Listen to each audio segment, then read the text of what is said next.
함께 만드는 언론 니네 연합동조화 여기는 국민TV 함께 만드는 언론 니네 연합동조화 여기는 국민TV.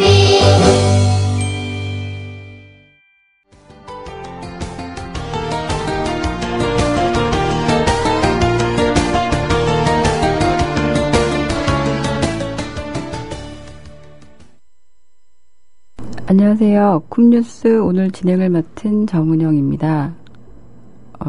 네, 시작해도 되는지 모르고 좀 기다렸네요. 네, 언제쯤 제대로 할 수 있을지 모르겠어요. 네, 어제 여순희 팀장님이 지금 현재 돌아가는 거 대부분의 이슈를 다 얘기하셔서 제가 오늘 섭외도 해보려고 했는데 실패하고 그래서 급하게 몇 가지 좀 준비를 했습니다. 아마 지금 가장 궁금해하시는 거는 현재까지 입후보 하신 임원의 숫자일 것 같아요. 제가 들어오기 직전까지 총 8분이 신청을 해주셨습니다. 4명 넘지 않으면 어떡하나 걱정했는데 다행히 넘긴 것 같습니다. 신청해주신 분들, 입후보해주신 분들, 어려운 결정해주신 모든 분들에 감사드리고, 오늘은 그분들 또 이제 준비하시는 임원 선거를 준비하는 모든 조합원들하고 함께 나눠봤으면 좋을 만한 이야기로 준비를 해봤고요. 맨 먼저 이제 소개를 하려고 하는 거는 짐 콜린스라는 분이 지으신 책이 있어요. 비영리 분야를 위한 좋은 조직을 넘어 위대한 조직으로. 한 5가지 정도의 꼭지가 있습니다. 근데 그 중에 쟁점 2번이 레벨 5의 리더십이거든요. 분산된 권력 구조 안에서 목표를 달성하기. 네, 이사 임원 후보 등록하신 분들이나 조합원들과 함께 나누고 싶어서 가급적 텍스트 한 10페이지 정도 되는 짧은 내용인데요. 다 읽어보도록 하겠습니다. 프랜시스 헤셀베인이 미국 걸스카우트 연맹 최고 관리자가 되었을 때 뉴욕타임즈의 칼럼니스트가 물었습니다. 그렇게 큰 조직의 정상에 오르면 기분이 어떤가요? 근데 이 질문을 받은 프랜시스 헤셀베인이 잠시 숨을 고르는 듯 하더니 끈기 있게 점심 식탁을 정리를 하기 시작을 했대요. 접시와 컵받침을 중앙에 놓고 나이프와 포크, 숟가락을 동그랗게 이렇게 이어서 놓은 거예요. 마치 동심원이 밖으로 뻗어가는 모양으로요. 그래서 정리정돈을 마친, 심혈을 기울여 식탁 정리를 마친 헤셀베인이 물컵을 정 가운데 놓은 물컵을 가르치면서 이렇게 말했대요. 저는 여기에 있는 겁니다. 저는 누구 위에도 군림하지 않습니다. 프랜시스 헤셀베인은 이른바 최고 관리자라는 직함을 가지게 되었지만 군림하는 위치가 아니었던 거죠. 걸스카우트 연맹은 각 지역마다 자체 이사회가 있는 수백 개의 지역 걸스카우트 단체와 자발적으로 참여한 65만 명의 단원으로 구성된 조직이기 때문에 지배구조가 상당히 복잡하다고 하더라고요. 따라서 최고 관리자라고 하더라도 모든 사안을 독단적으로 결정할 권한은 없었습니다. 이를 잘 아는 프란시스 헤셀베인은 민감한 쟁점에 관한 자료를 면밀하게 작성을 했어요. 그리고 단원들로 하여금 10대 임신과 알코올 남용 등 이 시대 미국인 소년들에게 닥친 냉혹한 현실을 직시하게 했습니다. 또한 수학, 공학, 컴퓨터, 과학 등의 분야에도 공은 배지 제도를 신설했습니다. 걸스카우트 단원들에게 이렇게 말했어요. 나는 나의 인생을 스스로 설계하고 관리할 수 있다라는 생각을 심어주기 위해서 이런 일을 했다고요. 그런데 헤셀베인은 이런 변화를 무조건 받아들이라고 단원들에게 강요하진 않았어요. 각 지역 단체가 재량에 따라서 변화를 도모할 기회를 제공했을 뿐이었죠. 그런데도 대부분의 지역 단체가 헤셀베인의 변화를 받아들였습니다.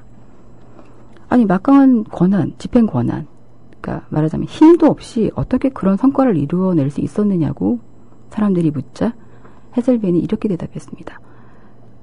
힘을 어디서 찾아야 하는지를 알면 누구나 힘을 가질 수 있습니다. 힘에는 여러 가지 종류가 있지요. 포용하는 힘, 말의 힘, 공동 관심사가 가진 힘, 연합의 힘. 힘이야 우리 주변 어디에서나 끌어올 수 있습니다. 감추어져 있어서 눈에 잘 띄지 않을 뿐입니다. 유명인으로 구성된 비영리 단체 이사회든 투표로 선출된 교육위원회든 정부 감시 기구든 신탁 관리자 모임이든 민주적인 종교 모임이든 협회 임원 모임이든 협치가 이루어지는 모든 모임의 리더들은 권력이 분산된 복잡한 조직 구조를 인정하고 받아들여야 됩니다. 종신교수, 공무원, 자원봉사자, 경찰 노조, 그 밖에 여러 내부 요인까지 더하면 대부분의 비영리 기관 리더들은 기업의 최고 경영자와 달리 독단적인 결정 권한을 가지고 있지 않습니다. 그렇다고 기업의 리더들과 견주어서 비영리 기관 리더들에게 결단력이 부족한 것은 절대 아닙니다. 비영리 기관에서 흔히 볼 수 있는 복잡한 관리 방식과 권력이 분산된 조직 구조를 제대로 이해하지 못하는 사람들의 눈에만 그렇게 보일 뿐이죠. 프랜시스 헤들베인에게는 유수 기업의 최고 경영자 못지않은 결단력이 있었습니다.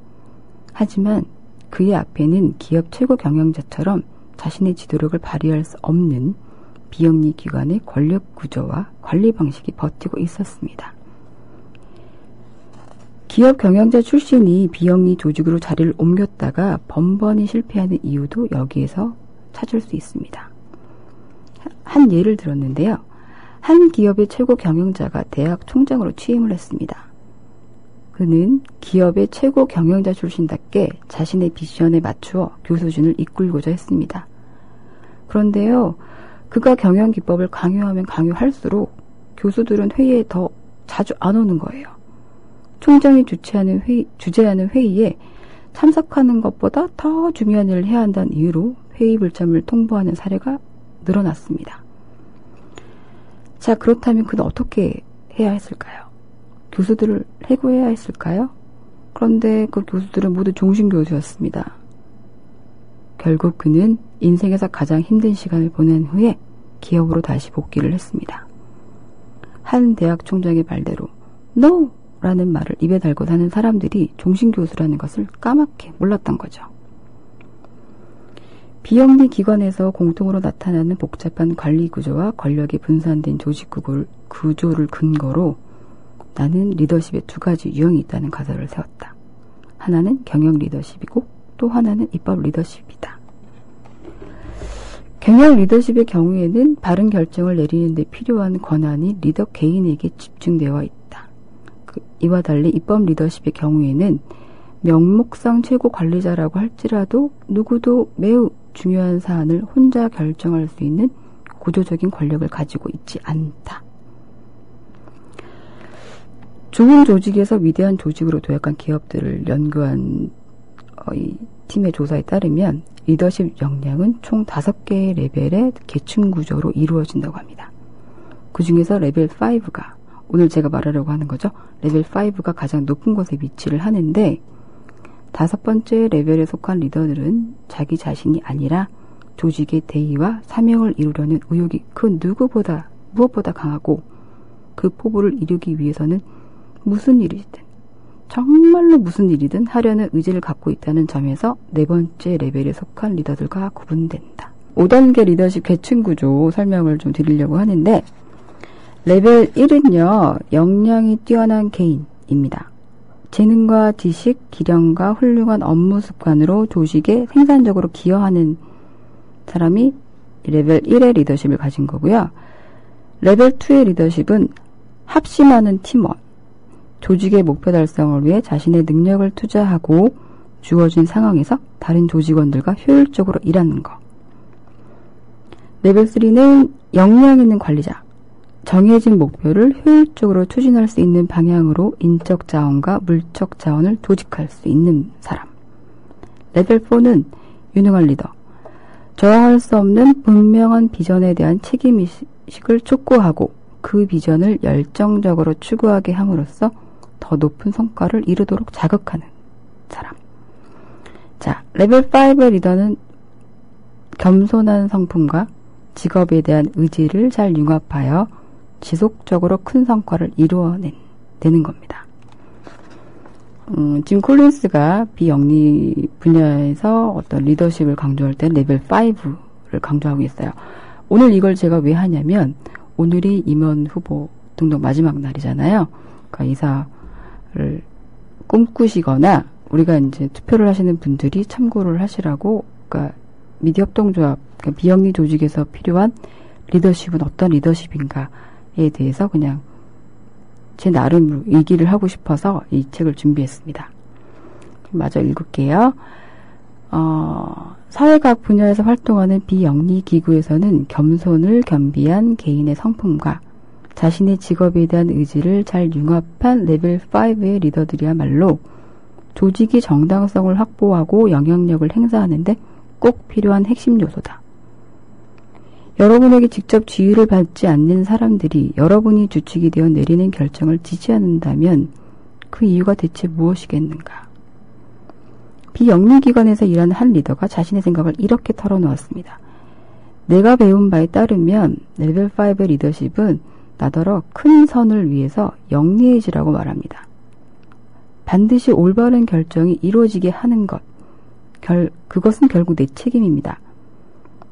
설사 그런 결정을 내리는데 필요한 독점적인 권한이 나에게 없다고 하더라도 마찬가지입니다. 올바른 결정이 조직원의 투표를 통과하지 못한다면 그건 역시 제 책임입니다. 목적을 이룰 수 있는 유일한 방법은 내가 나 개인이 아니라 우리 조직을 최우선으로 생각하고 조직의 활동을 통해 위대한 성과를 내기 위해 항상 노력하고 있다는 사실을 조직원들이 알아주는 것 뿐입니다.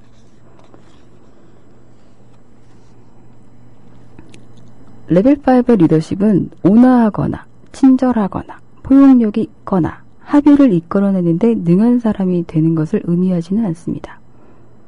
레벨 5 리더십의 핵심은 아무리 어렵고 고통스러워도 조직이 장기적으로 위대한 조직으로 도약하고 여론이나 인기에 구애받지 않고 조직의 사명을 이루기 위해서 반드시 올바른 결정을 내리게 하는 데 있다. 짐 콜린스 자체가 경영 리더십하고 입법 리더십에 대해서는 아직 좀 그 이론 정립이 안 된 것 같아요. 가설에 불과한 것 같아서 연구가 필요하다고 했기 때문에 저 역시 이 부분은 스킵을 하고요. 비영리 그 분야, 그 조직의 리더로 오신 분들이 겪는 어떤 아이러니는 뭐냐면 사회 분야에서 활동하는 비영리 기관들이 갈수록 기업의 리더십 모델과 기법을 도입하려고 하는 경향을 보인다는 거죠. 그런데 이 짐 콜린스 생각으로는 앞으로는 상업 분야보다 비영리 기관에 속해 있는 사회 분야에서 진정한 의미의 리더십을 더 많이 찾아보게 될 것 같다고 합니다. 이 사람이 무슨 근거로 이런 말을 할까요? 평생을 리더십 연구에 바친 정치학자 제임스 맥그리거번스라는 사람이 1978년에 리더십 강의라는 걸 발표를 했는데 그 사람이 여기서 리더십 강의에서 강조한 건 뭐냐면요. 리더십을 발휘하는 것과 권력을 휘두르는 것은 다르다는 것입니다. 만약 내 손에 총알을 장전한 총이 있고요. 그 총을 여러분 머리에 겨눈다면 그리고 이런저런 일을 하라고 여러분을 협박한다면 어떨까? 여러분이 이런 상황이 아니면 절대 하지 않을 일을 나 때문에 할 수도 있을 것입니다. 그렇다면 이것을 두고 내가 리더십을 발휘한 것이라고 할 수 있을까요? 절대 그렇지 않죠. 그저 힘을 휘두른 것뿐이죠. 따르지 않을 자유가 있는데도 사람들이 자발적으로 따르는 경우에만 진정한 리더십을 말할 수 있다. 다른 선택의 여지가 없어서 따른다면 여러분은 결코 사람들을 이끌고 있는 것이 아니다. 오늘날의 기업 리더들은 대단히 유동적인 지식 노동자들을 상대해야 합니다. 기업 회계 투명성 제고를 위해 2002년부터 시행된 샤베인스-옥슬리 법법을 준수해야 하고 환경단체와 소비자단체 그리고 거기다 행동에 나서는 주주들도 상대를 해야 되죠. 요컨대 요즘 기업 경영자들에게는 예전만큼 강력하고 순수한 집행 권한이 없습니다. 따라서 앞으로 기업을 경영할 차세대 리더들에게 입법 리더십과 결합된 레벨 5의 리더십이 훨씬 더 중요해질 것이고 그런 점에서 사회 분야에서 일하는 비영리 기관 리더들에게 잘 배워야 할 것이라고 하고 있습니다. 이분의 마지막은 이렇게 끝납니다. 앞으로는 기업 출신이 시민단체나 공공기관의 위대한 리더가 되는 것이 아니라 사회 각 분야의 비영리 기관에서 일하던 사람이 기업의 위대한 리더가 될 가능성이 더 크다. 이거 40분이 엄청 길군요. 이제 20분 지나갔군요. 이런 믿을 수가 없는 현실입니다. 시간이 많이 모자랄 것 같아서 이것저것 준비를 했는데요. 짐 콜린스가 최근에 인터뷰를 한 게 있더라고요. 그 인터뷰 기사를 좀 찾아왔어요. 같이 읽어드릴게요. 제 첫 질문은 이 기사에서 첫 질문이 이거였어요. 영리 기업에 대한 연구와 책으로 이름난 경영석학이 왜 비영리 조직에 대한 책을 냈냐라고 물어봤어요. 그랬더니 이분이 좋은 기업을 넘어 위대한 기업으로를 출간한 게 2001년인데 출간하고 나서 굉장한 인기를 끌었죠.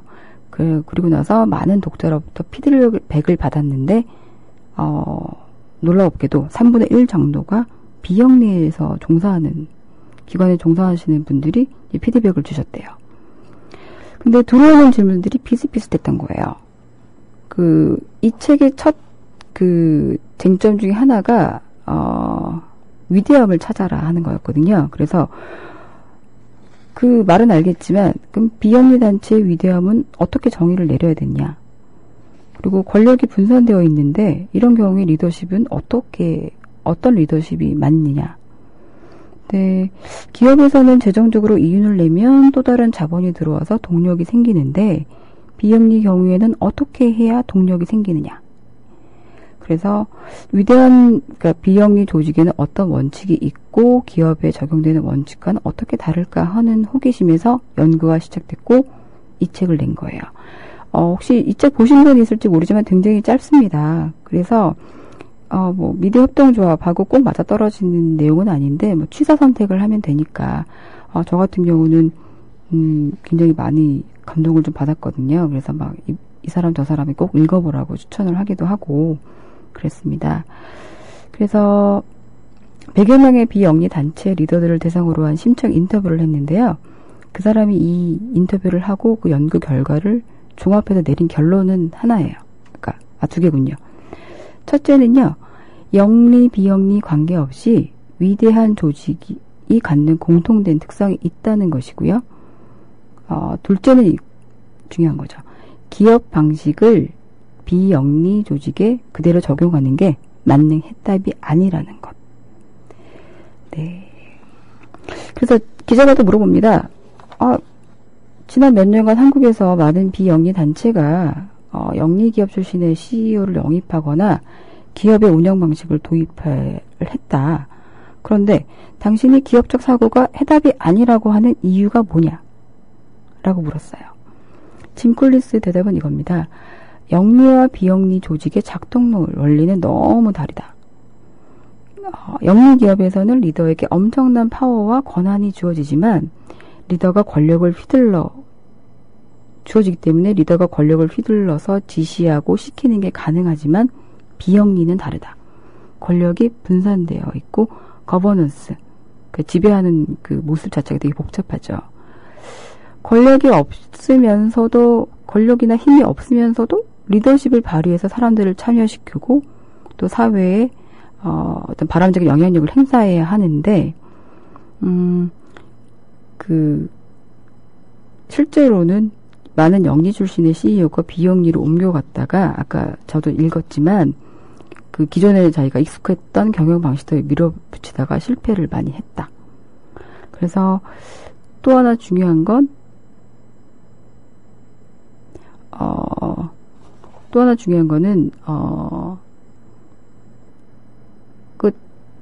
그 다름에도 불구하고 두 조직에서 중요한 건 뭐냐면 사람이라는 거죠. 사람은 영리, 비영리 관계없이 가장 중요하지만 사실은 비영리라는 조직에서의 사람은 훨씬 더 큰 의미를 가진다. 어떤 사람을 뽑아서 함께 일할지에 대해서 훨씬 더 엄격해야 되고 더 많은 시간을 쏟아야 한다는 거죠. 좋은 일을 하니까 좋은 뜻만 있으면 누구나 괜찮다라고 생각하면 오산이라는 거죠. 그래서 어떻게 자원봉사자들을 관리하고 구성원 개개인이 미션을 이루는데 힘을 다하게 만들지가 관건이다 라고 얘기를 했습니다.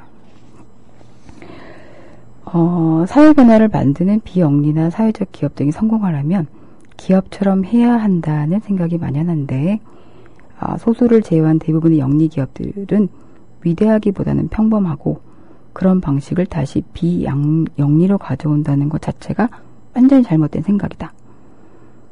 문제는 영리냐 비영리냐 이런 게 아니라 위대한 조직이 공통적으로 갖는 위대함의 원칙을 받아들이는 것이라고 강조했습니다. 근데 이 책이 2005년도에 나왔다고 들었어요. 근데 한국에서는 10년 만에 번역이 됐습니다. 그래서 기자들과 묻습니다. 그 책을 출간하고 번역되어 나오는 10년의 기간 동안 비영리 이쪽을 둘러싼 환경이 많이 달라졌을 것 같은데 당신이 책에서 던지는 질문들이 여전히 유효하다고 생각하느냐. 근데 이 사람 말은 10년이 지났지만 사람들이 물어보는 질문은 여전히 비슷하다. 그 비영리 조직에서의 성과를 정의 내리고 측정하려는 일을 어려워한대요. 다만 과거에 비해서 잘하려는 의지가 상당히 높아졌다. 그거는 사람들이 임팩트를 중요하게 여기게 된 분위기와도 맞물리는 것 같다. 그래서 2008년 경제위기 때 많은 비영리 단체에서 모금이나 재정 부분이 완전히 꽉 막혔죠. 그래서 재정적인 중요성을 넘어서 인적 자원이나 브랜드 이미지 등을 고민하는 게 많이 늘었다라고 얘기하고 있습니다. 오늘 어쩌다 보니까 짐 콜린스 스페셜이 됐네요. 네. 고마운 분이에요. 예, 신문기사 몇 개 좀 더 읽어갈게요. 기자가 물었어요. 어떤 사람이 적합한 사람인가? 라고 물었어요. 그랬더니 스스로 동기부여가 되는 인재들. 이들은 직장이라는 생각보단 본인이 사명을 안고 있다고 여긴다. 아이들을 돌보고 자라게 할 책임, 사람들의 건강을 나아지게 할 책임이 있는 사람이다. 자연히 훨씬 더 일에 몰입하고 전념한다. 동시에 기관의 가치와 미션을 추구하면서도 그 안에서 스스로 성장을 이뤄나간다. 성공할 땐 창문을 밖을 바라보며 다른 사람들을 칭찬하고 잘못됐을 땐 거울을 보며 스스로에게 책임을 돌리고 거기서 더 성장하는 이들이다. 영리 조직과 달리 비영리 영역에서 필수적인 요소는 협력하는 자세다. 모두가 더 나은 사회를 위해 노력하는 이들이 있고 그러니 협력해야 한다는 생각을 지닌 개개인이 모일 때 그 시너지는 엄청나다 라고 얘기를 했습니다. 근데 기자가 묻습니다. 그렇긴 한데 현실적으로 비영리 단체들이 이직률이 상당히 높다. 충만한 열정, 동기부여로 미션을 품고 비영리 단체에 들어왔던 이들이 몇 년쯤 일한 뒤에는 완전히 소진해서 조직을 떠나는 경우가 비일비재하다. 그러니까 적합한 사람을 찾아서 버스에 태워야 한다는 조언만으로는 부족한 게 아니냐. 적합한 사람이 조직에 오래 머물게 하려면 어떻게 해야 할까? 짐 콜린스가 말하죠. 중요한 지적이다. 비영리 단체가 사회 영향력을 키우려면 오랜 기간 일하는 사람이 늘어야 한다. 그런데 현실은 그렇지 못하다. 위대한 학교 관련한 연구를 진행하면서 나도 비슷한 질문과 마주했다. 최악의 환경에서도 오랜 기간 남아있는 교사들은 다른 동료들과 뭐가 다를까 알고자 했다. 완벽한 답은 아니지만 그때 발견했던 점들을 공유하고 싶다. 우선 일에서부터 떨어져 있는 시간이 필수적이다.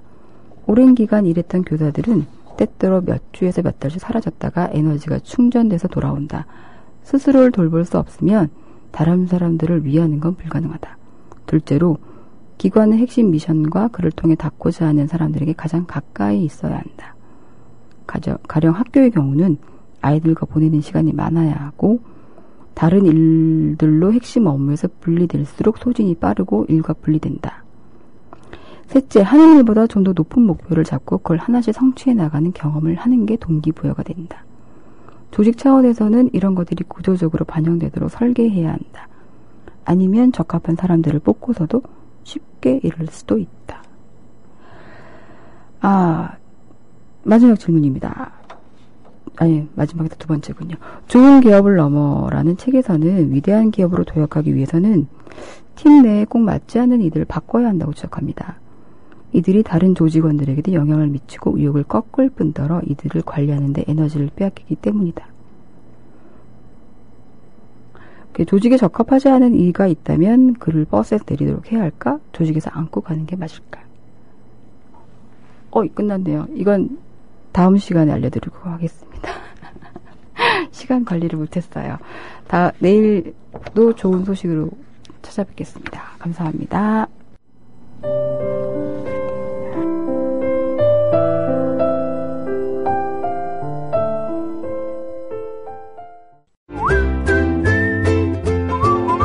국민라디오 팟캐스트 응원하는 가장 쉬운 방법 아시나요? 다운로드하기, 별점 주기, 댓글 달기, 구독하기.